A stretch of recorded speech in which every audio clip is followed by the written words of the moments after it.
শুকরিয়া যে মহান আল্লাহ তাআলা আমাদেরকে জুমার নামাজ আদায় করার জন্য আল্লাহর মসজিদের মধ্যে আসা এবং বসার তৌফিক দান করেছেন। সেজন্য মহান প্রভুর দরবারে একবার কালিমাতুশ শুকর আদায় করি, আলহামদুলিল্লাহ। আপনাদের সময়কে কালামে পাক থেকে সূরা বনী ইসরাঈলের প্রথম আয়াতটি তেলাওয়াত করেছি। রাসূল আকরাম সাল্লাল্লাহু আলাইহি ওয়াসাল্লামের অসংখ্য হাদিস থেকে বুখারী শরীফ 85 নম্বর হাদিস নম্বর 85, বুখারী শরীফ থেকে হযরত আবু হুরায়রা রাদিয়াল্লাহু তাআলা আনহু থেকে বর্ণিত হাদিস তেলাওয়াত করেছি। আলোচিত আয়াত এবং হাদিসকে সামনে রেখে বর্তমান পৃথিবীর অবস্থা, প্রেক্ষাপট এবং করণীয় সম্পর্কে কিছু আলোচনা ইচ্ছা পোষণ করেছি। আমার তৌফিক ইল্লা বিল্লাহ। এই যে কোরআন, আল কোরআন, এ কোরআন হলো মানব জাতির সংবিধান। কোরআন হলো মানব জাতির জন্য পথ প্রদর্শক, আলোকবর্তিকা, সে আল কোরআন। এ কোরআনের মধ্যে কিয়ামত পর্যন্ত যা কিছু ঘটবে সব কিছু সরাসরি, কোনো কোনো জায়গায় সরাসরি, কোনো কোনো আয়াতে সরাসরি, কোনো কোনো আয়াতে ইঙ্গিতার্থে ইশারার মাধ্যমে ব্যক্ত করা হচ্ছে পৃথিবীতে যা ঘটবে। এবং রাসূল আকরাম সাল্লাল্লাহু আলাইহি সাল্লাম আজ থেকে ১৫০০ বছর পূর্বে ভবিষ্যৎবাণী করেছেন পৃথিবীতে যা কিছু হবে এবং হচ্ছে, এবং যা কিছু হবে কিয়ামতের কি আলামত, এগুলো নবী করিম সাল্লাল্লাহু আলাইহি সাল্লাম ভবিষ্যৎবাণী করে গিয়েছেন। এগুলো শুনলে কি হবে? মানুষের ঈমান মজবুত হবে, ঈমান বৃদ্ধি পাবে, ঈমানদারদের ঈমান বৃদ্ধি পাবে। আমার আলোচনা শুরুর আগে সূরা কাহফের 93 এবং 94 নং আয়াতের ব্যাখ্যা তাফসীরে মারিফুল কোরআন 821 নম্বর পৃষ্ঠা থেকে আমি একটি হাদিস উদ্ধৃতি করেছি, যে হাদিসটি বুখারী শরীফে, মুসলিম শরীফে উল্লেখ রয়েছে। এবং আমি যে কথাগুলো বলবো প্রতিটি কথা রেফারেন্স সহকারে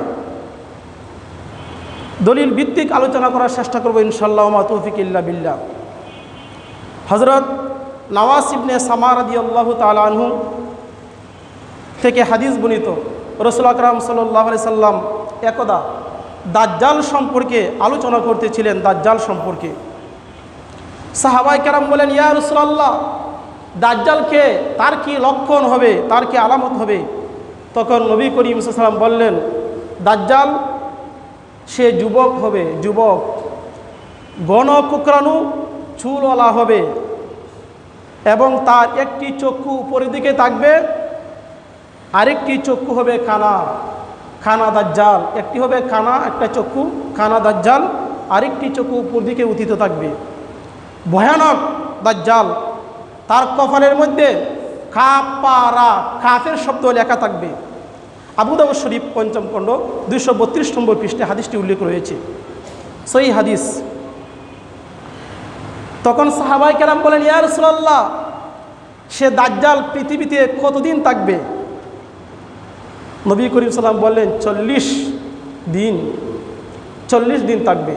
তবে প্রথম দিন ১ বছরের সমান, দ্বিতীয় দিন ১ মাসের সমান, তৃতীয় দিন হবে ১ সপ্তাহের সমান, অবশিষ্ট দিনগুলো সাধারণ দিনের মতো হবে। সাহাবায়ে কেরাম বলেন, ইয়া রাসূলুল্লাহ, সে কেমন দ্রুত গতিতে চলবে? তার চলার গতি কি হবে? তখন নবী করিম সাল্লাল্লাহু আলাইহি ওয়াসাল্লাম বললেন, মেঘখণ্ডের নিয়ে সে দ্রুত চলবে, তার সঙ্গে বাতাস থাকবে দাজ্জালের সঙ্গে। এবং সে যখন কোনো সম্প্রদায়ের নিকট, কোনো গোষ্ঠী কওম নিকট যখন যাবে, গিয়ে মিথ্যা ধর্মের দাওয়াত দিবে, লোকেরা যদি বিশ্বাস স্থাপন করে, সে মেঘমালাকে বৃষ্টি বর্ষণ করার জন্য আদেশ করবে। এত ক্ষমতা তাকে দেওয়া হবে। শস্য শ্যামল হবে, পশুগুলোর, গবাদি পশুগুলোর, গাভী, উট, বকরির স্তনগুলো দুধে পরিপূর্ণ হবে। এক সম্প্রদায়ের নিকট সে আরেক সম্প্রদায়ের নিকট যাবে কুফরির দাওয়াত দেওয়ার জন্য, তারা প্রত্যাখ্যান করবে, তাকে, দাজ্জালকে মানবে না। তখন সেখানের মুসলমানরা যারা মানবে না, তারা দুর্ভিক্ষ পতিত হবে, তাদের অর্থকড়ি থাকবে না, টাকা পয়সা থাকবে না, জমিনের গুপ্তধন দাজ্জালের পিছে পিছে ঘুরবে। এত পাওয়ার ক্ষমতা তার থাকবে দাজ্জালের। সে একজন যুবককে ডাকবে, সে দাজ্জাল একজন যুবককে ডাকবে, যুবক এদিকে আসো, এবং দাজ্জাল হাতে তরবারি নিবে, তরবারি নিয়ে ওই যুবককে দ্বিখণ্ডিত করবে, দুইটা টুকরা করে ফেলবে সবার সম্মুখে। তখন ওই দাজ্জাল যুবককে ডাক দিবে, হে যুবক এদিকে আসো। যুবক, দ্বিখণ্ডিত হওয়া যুবক, সে অক্ষত অবস্থা, আবার যেমন ছিল তেমন সুস্থ অবস্থা, সে জীবিত হয়ে দাজ্জালের কাছে চলে আসবে। মানুষেরা মনে করবে সে বোধ আল্লাহ, কিন্তু আল্লাহ তো খানা না। এত পাওয়ার কোনো তাকে দান করা হবে দাজ্জালকে। এমত অবস্থা, এই অবস্থা আল্লাহ পাক রব্বুল আলামিন হযরত ঈসা আলাইহিস সালামকে নামিয়ে দিবেন। ঈসা আলাইহিস সালামকে নামিয়ে দিবেন। আল্লাহ নবী ঈসা আলাইহিস সালাম বাইতুল মুকাদ্দাস জন্মগ্রহণ করেছেন। তার মাতা মারিয়াম আলাইহিস সালাম, মরিয়মের তনু সন্তান হযরত ঈসা আলাইহিস সালাম। মরিয়ম, তার কোনো স্বামী ছিল না। কুন ফায়াকুনের মাধ্যমে ওয়ানাফাখতু ফি রূহি, আল্লাহ ফুৎকার দিলেন ফেরেশতার মাধ্যমে। হযরত ঈসা আলাইহিস সালাম জন্মগ্রহণ করলেন এই বাতাসের মাধ্যমে, ফুৎকারের মাধ্যমে।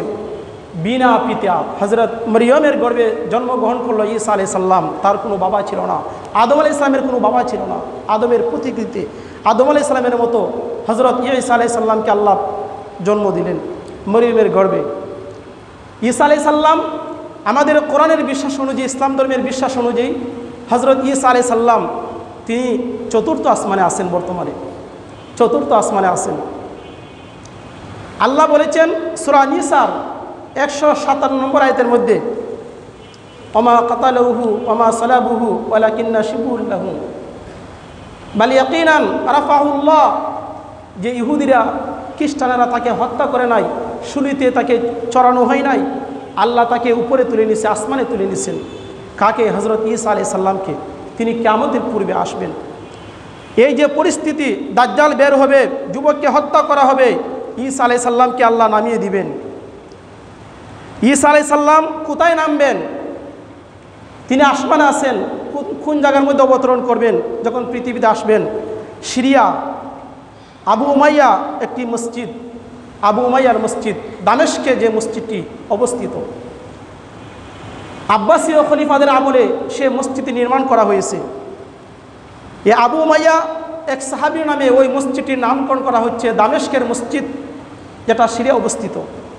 তিনি দুটি রঙিন চাদর পরে, হযরত ঈসা আলাইহিস সালাম দুটি রঙিন চাদর পরে দামেস্কের মসজিদের পূর্ব দিকে সাদা মিনারা, ফেরেশতাদের পাখার উপরে পা রেখে, ফেরেশতাদের পাখার উপর পা রেখে তিনি আসমান থেকে জমিনে অবতরণ করবেন হযরত ঈসা আলাইহিস সালাম। যখন আসবেন, মাথা থেকে পানি ফোঁটা পড়তে থাকবে, মনে হবে যেন তিনি গোসল করে আসছেন ঈসা আলাইহিস সালাম। তার শ্বাস প্রশ্বাস যে কাফিরের গায়ে লাগবে, সে সেখানেই মারা যাবে। তখন হযরত ঈসা আলাইহিস সালাম দাজ্জালকে খুঁজতে খুঁজতে বাবুল উদ্দ গিয়ে ধরে ফেলবেন। আমার কথার ভূমিকা স্বরূপ আমি হাদিসটা বলতেছি, মূল আলোচনা এখনো যায়নি। দাজ্জালকে খুঁজতে খুঁজতে, তালাশ করতে করতে বাবুল উদ্দ গিয়ে ধরে ফেলবেন হযরত ঈসা আলাইহিস সালাম। দাজ্জালকে ধরে ফেলবেন বাবুল উদ্দে। বাবুল উদ্দ কোথায়? বর্তমানে বাইতুল মুকাদ্দাসের কাছে। বাবুল উদ্দ একটি জায়গা, যেটা ইসরায়েলের বর্তমান প্রধান সামরিক ঘাঁটি। ইসরায়েলের প্রধান সামরিক যে ঘাঁটির নাম হলো বাবুল উদ্দ বিমানবন্দর, লুদ্দ বিমানবন্দর। সেখানেই দাজ্জালকে পাবেন, আর ঈসা আলাইহিস সালাম তাকে ধরে হত্যা করবেন। সেখানে তাকে হত্যা করা হবে।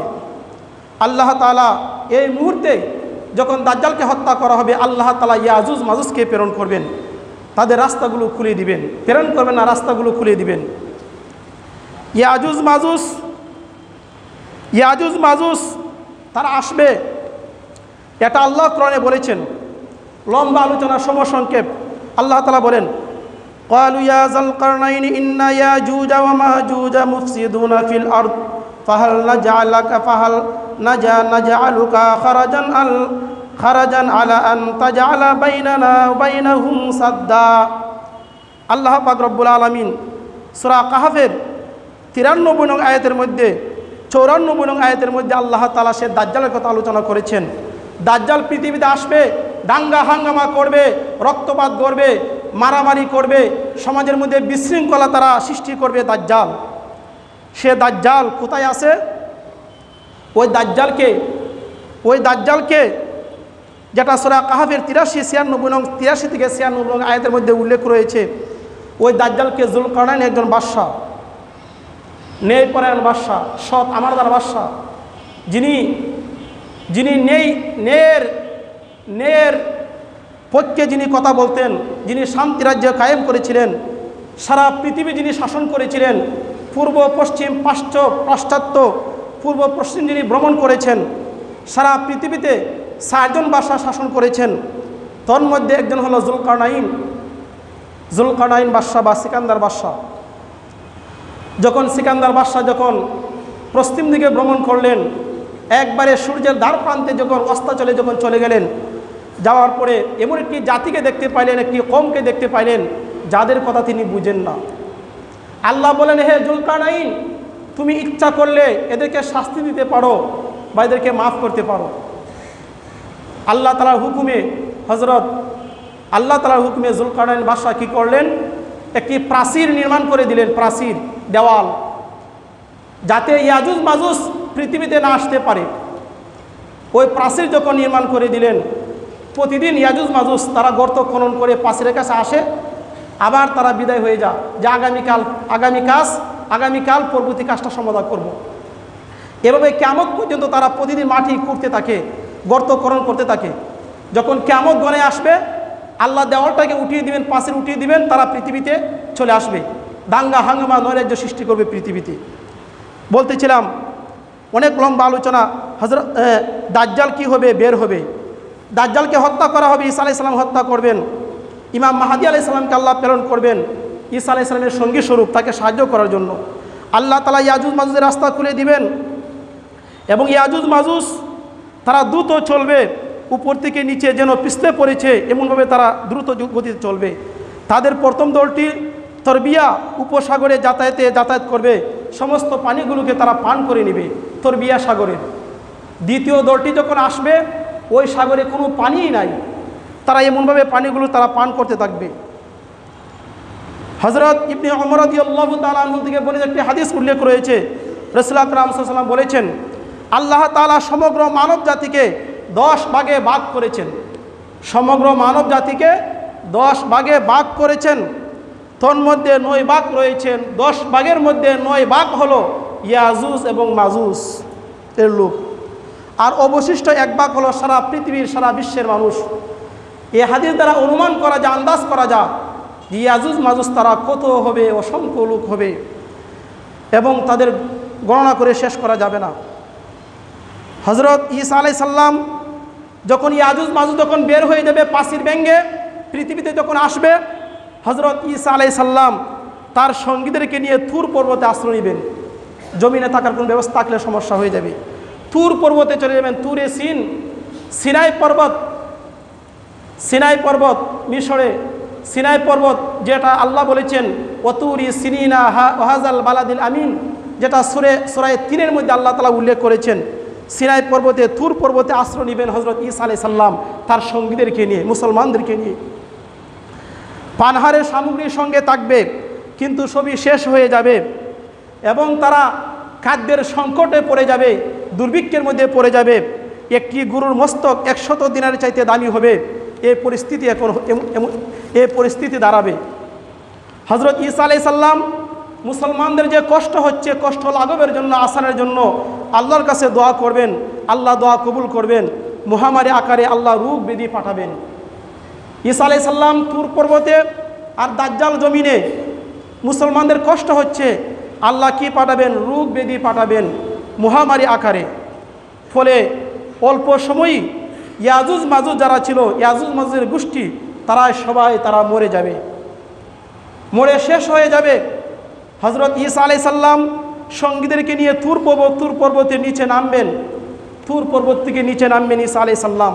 পৃথিবীতে তাদের মৃতদেহের পচে দুর্গন্ধ ছড়িয়ে পড়েছে, শুধু দুর্গন্ধ আর দুর্গন্ধ, জমিনে ইয়াজুজ মাজুজের পচা গন্ধ। ঈসা আলাইহিস সালাম তার সঙ্গীরা আল্লাহর কাছে দোয়া করবেন, আল্লাহ পাক রব্বুল আলামিন বিরাট আকারে ঝাঁকে ঝাঁকে বড় বড় পাখি, উটের মতো বড় বড় পাখিগুলো আল্লাহ প্রেরণ করবেন জমিনে। ওই পাখিগুলো ইয়াজুজ মাজুজকে ধরে ধরে তারা সাগরে নিক্ষেপ করবে। সারা পৃথিবী পরিষ্কার হয়ে যাবে, আল্লাহ বৃষ্টি দিবেন, বৃষ্টি। সারা পৃথিবী বৃষ্টির পানিতে প্লাবিত হয়ে যাবে, বৃষ্টির পানিতে কাঁচের মতো পরিষ্কার হয়ে যাবে সারা পৃথিবী। যখন পরিষ্কার হয়ে যাবে তখন আল্লাহ জমিনকে আদেশ করবেন, হে জমিন, তোমার পেটের মধ্যে যে সমুদ্র ফলমূল আছে এগুলোকে উদ্গীরণ করে দাও। নতুনভাবে বরকত প্রকাশিত হবে। একটি ডালিম একদল লোকের জন্য যথেষ্ট হবে।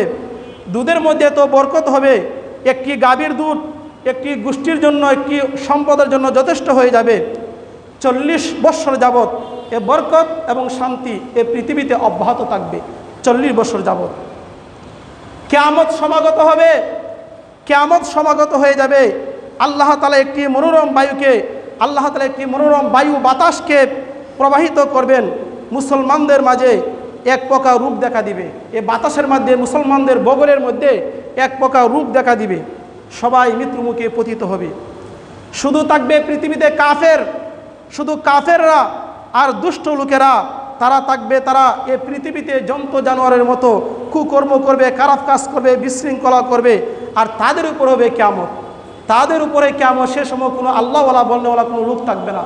সেটা হাদিসে উল্লেখ রয়েছে, লা তাকুমু সাআতা হাত্তা আল্লাহ আল্লাহ আল্লাহ বলনেওয়ালা লোক যদি পৃথিবীতে না থাকে তখন দুনিয়া কিয়ামত হয়ে যাবে। আল্লাহ বলনেওয়ালা লোক যদি থাকে দুনিয়া কিয়ামত হবে না। এ হলো হাদিসের সারাংশ। এই হাদিস দ্বারা আমরা যা বুঝতে পারি, যা কিছু ঘটেছে সব কিছু আজকে এই মুলকে শাম যে সম্পর্কে নবীজি ভবিষ্যৎবাণী করেছেন, মুলকে শাম সম্পর্কে, আল্লাহুম্মা বারিক লানা ফি ইয়ামিনিনা, আল্লাহুম্মা বারিক লানা ফি শামিনা। আল্লাহ শামবাসীর মধ্যে আল্লাহ বরকত দান করুন। এ ভূখণ্ড শাম, এটা প্রাচীন নাম শাম, বর্তমানে হলো সিরিয়া, জর্দান, ফিলিস্তিন, লেবানন। যা কিছু হচ্ছে সেখানে ঘটনাগুলো ঘটছে। এবং দাজ্জাল যে সিরিয়া এবং ইরাকের মধ্যবর্তী স্থান থেকে বের হবে, চতুর্দিকে হাঙ্গামা সৃষ্টি করবে, সেটা হলো সিরিয়া এবং ইরাকের মধ্যবর্তী স্থান। বর্তমান যে প্রাচীন নাম, বর্তমানে যে শাম যে বর্তমান, এটা হলো সিরিয়া, জর্দান, লেবানন, ফিলিস্তিন, এগুলো মিলে হলো সিরিয়ার অন্তর্ভুক্ত। হজরত ইব্রাহিম আলাইহিস সালাম আর এই যে ফিলিস্তিন বা প্যালেস্টাইন, আরবিতে বলো ফিলিস্তিন, তার রাজধানী হলো জেরুজালেম। এদের ভাষা হলো আরবি এবং হিব্রু, দুটি ভাষা সংমিশ্রণ। ইসরায়েল এটা কোথায় অবস্থিত? ভূমধ্য সাগরের উপকূলে অবস্থিত তেল আবিব। ভূমধ্য সাগরের উপকূলে তেল আবিব, রাজধানী হলো জেরুজালেম। এদের ভাষা হলো হিব্রু বা আরবি। ইসরায়েল পশ্চিম এশিয়ার তথা মধ্যপ্রাচ্যের একটি রাষ্ট্রের নাম। লোহিত সাগরের উত্তর পাশে উত্তর তীরে অবস্থিত, আর পশ্চিমে ফিলিস্তিন ভূখণ্ড, গাজা উপত্যকা। হজরত ইব্রাহিম আলাইহিস সালাম, তার পুত্র ছিল ইসহাক এবং ইসমাইল, দুইজন পুত্র। জাতির পিতা ইব্রাহিম আলাইহিস সালাম, তার দুইটি সন্তান ছিল। একটি ছেলের নাম ছিল ইসহাক আলাইহিস সালাম, আরেকজন সন্তানের নাম ছিল ইসমাইল আলাইহিস সালাম। ইসমাইল আলাইহিস সালামের বংশের মধ্যে আমাদের নবী মুহাম্মদ রাসূলুল্লাহ সাল্লাল্লাহু আলাইহি সাল্লাম জন্মগ্রহণ করেছেন। ইসহাক রহমতুল্লাহ আলাই, ইসহাক রাদিয়াল্লাহু তাআলা আনহু, হযরত ইসহাক রাদিয়াল্লাহু তাআলা আনহু ইব্রাহিমের পুত্র। তার পুত্র হলো ইয়াকুব আলাইহিস সালাম, ইয়াকুব নবী। ইয়াকুবের বংশধর যারা, এদেরকে বলা হয় বনি ইসরাইল। আল্লাহ কোরআনে একটি সূরা অবতীর্ণ করেছেন, পূর্ণাঙ্গ সূরা, যে সূরাটাকে বলা বনি ইসরাইল।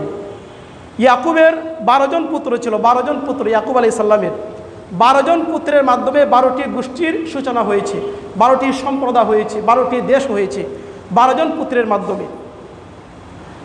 যার মধ্যে 12 জন পুত্র হলো, একজনের নাম হলো রুবিল বা রুবেল, 1 নম্বর, 2 নম্বর হলো শামাউন, 3 নম্বর হলো ইফরাম, 4 নম্বর হলো ইয়াহুদা, 5 নম্বর হলো দানিয়ান, 6 নম্বর হলো নাফালি, 7 নম্বর হলো জাআদ, 8 নম্বর হলো আশির, 9 নম্বর হলো ইসাকের, 10 নম্বর হলো জাবালুন, 11 নম্বর হলো ইউসুফ, 12 নম্বর হলো বিনিয়ামিন। কিন্তু আপনারা চিনেন ইউসুফ আলাইহিস সালামকে। ইয়াকুব আলাইহিস সালামের 12 সন্তান, 12 জন সন্তানের মধ্যে ইউসুফ আলাইহিস সালামকে আল্লাহ নবী রূপে প্রেরণ করেছেন। এবং ইউসুফ আলাইহিস সালামকে মারার জন্য, তাকে হত্যা করার জন্য তার যে ভাইয়েরা ছিল, ভাইদের মধ্যে যিনি অগ্রণী ভূমিকা পালন করেছেন তার নাম ছিল ইয়াহুদা। ইয়াহুদা ছিল দুষ্ট প্রকৃতির লোক। ইয়াকুব আলাইহিস সালামের ধর্মকে সে মানত না। ইয়াহুদা থেকেই ইহুদিদের উৎপত্তি। 1900 দেখেন আজকে অবস্থাটা, 1948 সাল থেকে ফিলিস্তিনদের উপর রাষ্ট্রীয় সন্ত্রাস চালানো হচ্ছে। কারা? ইসরায়েলের ইহুদিবাদ উগ্রপন্থী লোকেরা। আবার সেই হৃদবিদারক দৃশ্য, এই যে রমজান আসলেই ইহুদিবাদী ইসরায়েলরা মুসলমানদের উপর বর্বরিত হামলার মাত্রা বাড়িয়ে দেয়। রমজান থেকে জুমাতুল বিদা থেকে শুরু হচ্ছে তাদের হামলা। ইসরায়েল ফিলিস্তিনের মধ্যে সংঘর্ষ শুরু হয় গত সপ্তাহের জেরুজালেম আল আকসা, পবিত্র জুমাতুল বিদাকে কেন্দ্র করে আল আকসা পুণ্যভূমি বাইতুল মুকাদ্দাস আল আকসা, এটাকে কেন্দ্র করে জুমাতুল বিদা থেকে শুরু হয় এর সংঘর্ষের সূত্রপাত। ইসরায়েলে প্রায় 83 লক্ষ লোকের বসবাস। ইসরায়েলে 83 লক্ষ লোকের বসবাস। এখানে 61 লক্ষ ইহুদি আর 17 লক্ষ মুসলমান। প্রতিদিন আজ থেকে নিয়ে 1948 সাল থেকে নিয়ে প্রতিদিন কোনো না কোনো ফিলিস্তিন মুসলমানদেরকে ঘর থেকে বের করে দেওয়া হচ্ছে। কারো কারো জমি দখল করে নিয়ে যাচ্ছে ইসরায়েল বাহিনী। ফিলিস্তিনদের রাস্তাঘাট ঘর বাড়ি তারা বোমা মেরে উড়িয়ে দিচ্ছে। আর গত রবিবারের মধ্যে রাতের পর ইসরায়েলি বিমান বাহিনী প্রায় 50টি যুদ্ধ বিমান দিয়ে পুরো 20 মিনিট ধরে গাজার মূল শহরকে তারা আশেপাশের এলাকাগুলো গোলা বর্ষণ করেছে। আবাসিক ভবনগুলো তারা উড়িয়ে দিচ্ছে। এবং বর্তমানে আলহামদুলিল্লাহ গতকাল থেকে যুদ্ধের বিরতি। যুদ্ধ এখন আর চলছে না, যুদ্ধ এখন বিরতি আছে। এই যে যুদ্ধ, ফিলিস্তিনের যে অবস্থা, ফিলিস্তিন পবিত্র নগরী জেরুজালেমের নতুন প্রশাসক তিনি দাবি করেছেন, নতুন প্রশাসকের জন্য দাবি করেছেন। আর এই যে ইসরায়েল, এই বাইতুল মুকাদ্দাস পবিত্র ভূমি, উদ্দেশ্য হলো সে বাইতুল মুকাদ্দাসকে রক্ষা করা। আল্লাহ পাক রব্বুল আলামিন হাদিসের মধ্যে উল্লেখ রয়েছে যে 3 জায়গা সফর করা হলো সওয়াবের কাজ, এবং সফর করার জন্য নবীজি বলেছেন। এক নম্বর হলো মসজিদে হারাম, 2 নম্বর মসজিদে নববী, 3 নম্বর বাইতুল মুকাদ্দাস মসজিদে আকসা, যে সম্পর্কে আল্লাহ কোরআনে সূরা বনী ইসরাঈলের মধ্যে আল্লাহ বলেছেন, সুবহানাল্লাযী আসরা বিআবদিহি লাইলান মিনাল মাসজিদিল হারাম ইলাল মাসজিদিল আকসা। মসজিদে আকসার কথা, বাইতুল মুকাদ্দাস যে মসজিদ আল কুদুস পবিত্র মসজিদ, নবী রাসূলদের স্মৃত বিজড়িত জায়গা, পুণ্যভূমি বাইতুল মুকাদ্দাস, সেই বাইতুল মুকাদ্দাসের কথা আল্লাহ কোরআনে উল্লেখ করেছেন। মুসলমানদের প্রথম যে তীর্থস্থান সেটা হলো মক্কাতুল মুকাররমা, অর্থাৎ বাইতুল্লাহ শরীফ, মসজিদে হারাম। এই মসজিদে হারাম, যে মসজিদে হারামে 1 রাকাত নামাজ পড়লে 1 লক্ষ রাকাত নামাজ পড়ার সওয়াব পাওয়া যায়, সুবহানাল্লাহ। 2 নম্বর স্থান হলো মসজিদে নববী, যে মসজিদে নববীতে 1 রাকাত নামাজ পড়লে 1000 রাকাত নামাজ পড়ার সওয়াব পাওয়া যায়, সুবহানাল্লাহ। 3 নম্বর হলো মসজিদে আকসা, বাইতুল মুকাদ্দাস, যেখানে নামাজ পড়লে 2টি বর্ণনা, 2টি হাদিস আছে। এক বর্ণনা 1 রাকাত নামাজ পড়লে 500 রাকাত, আরেক বর্ণনা 250 রাকাত নামাজ পড়ার সওয়াব পাওয়া যায়, সুবহানাল্লাহ। সেটা হলো বাইতুল মুকাদ্দাস। এই বাইতুল মুকাদ্দাস 3 জিনিসের দিকে তাকালে হলো, 3 জিনিসের দিকে তাকালে নেকি পাওয়া যায়। 3টি জায়গা জিয়ারত করা জায়েজ এবং সওয়াবের কাজ, এবং 3টি জিনিসের দিকে তাকালে নেকি পাওয়া যায়, সওয়াব পাওয়া যায়। একটা হলো বাইতুল্লাহ শরীফ, মসজিদে হারামের দিকে তাকালে, বাইতুল্লাহ আল্লাহর ঘর দিকে যদি কোনো ব্যক্তি দৃষ্টি করে থাকা, সে নেকি পাবে, সওয়াব পাবে। 2 নম্বর, কোরআন শরীফ, কোরআন শরীফের যে অক্ষর হরফ, কোরআন শরীফের দিকে তাকালে নেকি পাওয়া যাবে, সওয়াব পাওয়া যাবে, প্রতি হরফে 10 নেকি পাওয়া যাবে। 3 নম্বর হলো পিতামাতা, আপনার আব্বা আম্মা, পিতামাতার প্রতি যদি নেক নজরে তাকান, একটা কবুল হজের সওয়াব পাওয়া যায়, সুবহানাল্লাহ, নেকি পাওয়া যায়। এই বাইতুল মুকাদ্দাস তার কি গুরুত্ব, তার কি তাৎপর্য, যে বাইতুল মুকাদ্দাস পবিত্র ভূমি, যেখানে জন্মগ্রহণ করেছেন হজরত ঈসা আলাইহিস সালাম, হজরত মরিয়ম আলাইহিস সালাম, তার খালু জাকারিয়া আলাইহিস সালাম যিনি অভিভাবক ছিলেন। মরিয়ম এই বাইতুল মুকাদ্দাসে ইবাদত বন্দেগী করতেন, তাকে মানত মারা হয়েছিল। আল্লাহ তাআলার পক্ষ থেকে কুদরতি রিজিক, মৌসুমবিহীন রিজিক তাকে দান করা হতো হজরত মরিয়ম আলাইহিস সালামকে। এই বাইতুল মুকাদ্দাসে জন্মগ্রহণ করেছেন মরিয়ম আলাইহিস সালাম। হজরত ঈসা আলাইহিস সালাম, হজরত দাউদ আলাইহিস সালাম জন্মগ্রহণ করেছেন, যিনি লোহার বর্ম তৈরি করতেন। হাতের মধ্যে লোহা আসলে মম হয়ে যেত, মম। হজরত দাউদ আলাইহিস সালামের হাতে দাউদ আলাইহিস সালাম জন্মগ্রহণ করেছেন।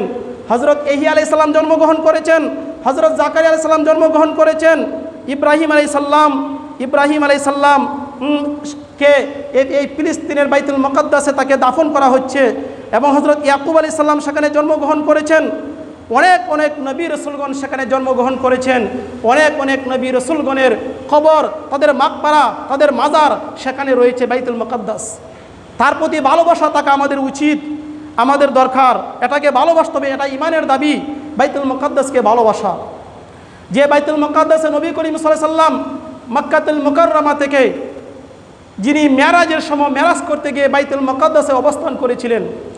বাইতুল মুকাদ্দাসে যখন গিয়েছেন, প্রায় লক্ষাধিক নবী রসুলগণ সেখানে অংশগ্রহণ করেছেন এবং নবী করিম সাল্লাল্লাহু আলাইহি সাল্লাম ইমামুল মুরসালিন উপাধিতে ভূষিত হয়েছেন সেই বাইতুল মুকাদ্দাসে। ইমামুল মুরসালিন, সমস্ত রসুলদের ইমাম, সমস্ত নবীদের ইমাম ভূষিত হয়েছেন বাইতুল মুকাদ্দাসে। তিনি নবীদের সামনে ইমামতি করেছেন, নবীগণ ভাষণ দিচ্ছেন। ওই বাইতুল মুকাদ্দাস থেকে নবী করিম সাল্লাল্লাহু আলাইহি সাল্লাম কী করেছেন? ঊর্ধ্বগমনে তিনি মেরাজ করেছেন, আল্লাহর সঙ্গে সাক্ষাৎ করেছেন। এই বাইতুল মুকাদ্দাসের কত গুরুত্ব, তার কত তাৎপর্য। এই ইসরাইল্লা বাইতুল মুকাদ্দাস 1948 সালে 15ই মে বেলপুর ঘোষণার মাধ্যমে ইসরাইল্লা বাইতুল মুকাদ্দাস তারা হস্তগত করেন। বাইতুল মুকাদ্দাস তাদের দখলে 1969 সালে তারা আল আকসা মসজিদে অগ্নি সংযোজন করেন, আগুন লাগাই দেন, একে গির্জা পরিণত করেন। মসজিদের গম্বুজের উপরে তারা ক্রুশ নির্মাণ করেন, তার নাম রাখেন সুলাইমানি উপাসনালয়। সুলাইমানি উপাসনালয় তার নাম রাখেন ইসরাইল্লা। 1987 খ্রিস্টাব্দে মুসলিম সেনাপতি গাজী সালাউদ্দিন আইয়ুবী জেরুজালেম তিনি দখল করেন। সে ফিলিস্তিন তিনি দখল করেন, জেরুজালেম তিনি দখল করেন, গাজী সালাউদ্দিন আইয়ুবী মুসলিম সেনাপতি। এবং 638 খ্রিস্টাব্দে সমগ্র বাইতুল মুকাদ্দাস মুসলমানদের দখলে আসে এবং আব্বাসীয় খলিফাদের আমলে আব্বাসীয় খলিফা আল মনসুর এটা পুনর্নির্মাণ করেন। এই যে বাইতুল মুকাদ্দাস, তার ইতিহাস অনেক লম্বা। বাইতুল মুকাদ্দাস সর্বপ্রথম এক বর্ণনা রয়েছে, এক রেওয়ায়েত রয়েছে, আদম আলাইহিস সালাম নির্মাণ করেন। পর্যায়ক্রমে একে একে ইব্রাহিম আলাইহিস সালাম কর্তৃক কাবা শরীফ নির্মাণের 40 বছর পর হজরত ইয়াকুব আলাইহিস সালাম আল আকসা মসজিদ নির্মাণ করেন।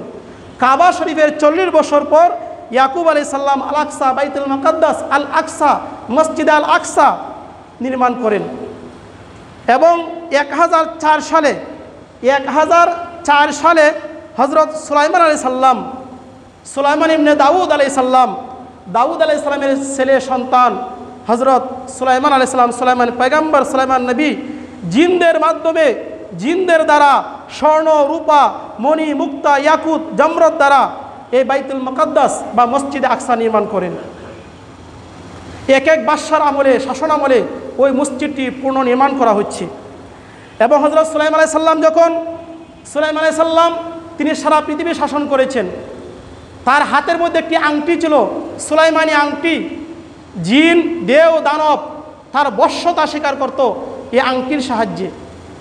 এবং জিনদের মাধ্যমে সাগরের, সমুদ্রের তলদেশ থেকে, গভীর থেকে মণি, মুক্তা, হীরা, জওহর, স্বর্ণ, রূপা, ইয়াকুত, জমরত এগুলো তিনি জিনদের মাধ্যমে নিয়ে আসছেন। এনে হজরত সুলাইমান আলাইহিস সালাম বাইতুল মুকাদ্দাস তিনি নির্মাণ করেছেন। এটা নবীজির জন্মের অনেক আগের ঘটনা। সাহাবায়ে কেরাম হযরত হুযায়ফা রাদিয়াল্লাহু তাআলা আনহু বললেন, ইয়া রাসূলুল্লাহ, ইয়া হাবিবাল্লাহ, সুলাইমান আলাইহিস সালাম যে মসজিদ নির্মাণ করেছেন বাইতুল মুকাদ্দাস স্বর্ণ, রূপা দ্বারা, জমরত দ্বারা, মণিমুক্ত দ্বারা, এগুলো গেল কোথায়? তখন নবী করিম সাল্লাল্লাহু আলাইহি ওয়াসাল্লাম বললেন, বনি ইসরাঈলরা যখন আল্লাহর নাফরমানি করলো, গুনাহ এবং কুকর্মে তারা লিপ্ত হলো, গুনার কাজ করলো, নবীকে হত্যা করলো, তখন আল্লাহ তাআলা তাদের ঘাড়ে বুখতে নসর, একজন বাদশাহ, জালিম বাদশাহ বুখতে নসরকে বাদশাকে চাপিয়ে দিলেন। আর সে ছিল অগ্নি পূজক, বুখতে নসর বাদশাহ। এবং সে বুখতে নসর, সে বাদশাহ, সে 700 বৎসর বাইতুল মুকাদ্দাস সে শাসন করেছিলেন, বুখতে নসর বাদশাহ। এবং সে কি করলো, যত স্বর্ণরূপা রয়েছে সে মসজিদে আকসা সে প্রবেশ করেছে, সে মসজিদে আকসাকে প্রবেশ করে পুরুষদেরকে হত্যা করেছেন। এটা নবীজি জন্মের আগের কাহিনী, ঘটনা। পুরুষদেরকে হত্যা করেছে, মহিলা শিশুদেরকে বন্দি করে বাইতুল মুকাদ্দাসের ধন সম্পদ, স্বর্ণ রূপা, মণি মুক্তা 1,70,000 গাড়িতে বহন করে তার স্বদেশ বাইবেলে সংরক্ষিত রাখে। এবং এই ধন সম্পদ বর্তমান যে রুম রয়েছে, রুমের যে মন্দির আছে, রুমের মন্দিরে এখনও সেই স্বর্ণ রূপা, এই জৌহরত, এগুলো এখনও সেখানে কি রয়েছে, বিদ্যমান রয়েছে রুমের মন্দিরে। এই যে ভবিষ্যৎবাণী যেটা আল্লাহ তাআলা কোরআনে বলেছেন, আজকে কেন ফিলিস্তিনের মুসলমান নির্যাতিত, আল্লাহ তাআলা সূরা বনী ইসরাঈলের 8 নং আয়াত আল্লাহ তাআলা বলেছেন, আসা রাব্বুকুম আইয়ারহামাকুম ওয়া ইন উদতুম উদুনা। সূরা বনী ইসরাঈল আয়াত নম্বর 8, 15 পারা। আসা রব্বুকুম, হয়তো আল্লাহ তোমাদের পালনকর্তা তোমাদের প্রতি অনুগ্রহ করবেন, আল্লাহ তোমাদেরকে বিজয় দান করবেন। কিন্তু যদি তোমরা পুনরায় তদ্রূপ করো, আমি পুনরায় তাই করব। যদি তোমরা আমার নাফরমানি করো, গুনার দিকে ধাবিত হয়ে যাও, আমি পুনরায় হত্যা ও বন্দিতে আযাবে তোমাদের উপর চাপিয়ে দিব। আল্লাহর নাফরমানি করলে, আল্লাহর হুকুম লঙ্ঘন করলে তোমাদেরকে হত্যা করা হবে, বন্দি করা হবে, আযাবে তোমাদেরকে ভুগতে হবে, তোমাদের উপর চাপিয়ে দেওয়া হবে। তখন আল্লাহ এবং রসুলের অনুগত থাকবে। যখন আল্লাহ এবং রসুল থেকে বিমুখতা অবলম্বন করবে, তোমরা দূরে সরে যাবে, আল্লাহ তাদের শত্রু কাফের ইহুদি দ্বারা তাদেরকে চাপিয়ে দিবে, ইহুদিদেরকে চাপিয়ে দিবে। তাদের হাতে উপাসনালয় মসজিদ সমূহকে অবমাননা করা হবে, ইহুদিরা অবমাননা করবে। বর্তমানে বাইতুল মুকাদ্দাসের ঘটনা তা প্রমাণ করে। ইহুদি ইসরাইলরা বাইতুল মুকাদ্দাসকে অবমাননা করতেছে, এটার মান ইজ্জতকে তারা ক্ষুণ্ণ করেছে। মুসলমানদের মধ্যে তারা সংঘর্ষ বেজে দিয়েছে, বাইতুল মুকাদ্দাসকে দখল করার জন্য তারা পায়তারা শুরু করেছে। এবং বুখতে নসর সেনাবাহিনী মসজিদে আকসা ঢুকে পুরুষদেরকে হত্যা, শিশুদেরকে বন্দি করে বাইতুল মুকাদ্দাস সমস্ত ধন সম্পদ, স্বর্ণরূপা, মণি মুক্তা 1,70,000 গাড়িতে বহন করে তারা নিয়ে যায়। আল্লাহ তাআলা সেটা আগেই জানিয়ে দিয়েছেন, সেটা কোরআনের নির্দেশ রয়েছে। সুতরাং সে বাইতুল মুকাদ্দাস, একটি প্রশ্ন জাগে, এই বাইতুল মুকাদ্দাস এটাকে রক্ষা কেন করেন না? বাইতুল্লাহ শরীফ যেটা আল্লাহর ঘর, সেটা রক্ষা করেছেন। হস্তি বাহিনী যখন আল্লাহর ঘর ভাঙ্গার জন্য যখন আব্রাহার বাহিনী এসেছিল, আল্লাহ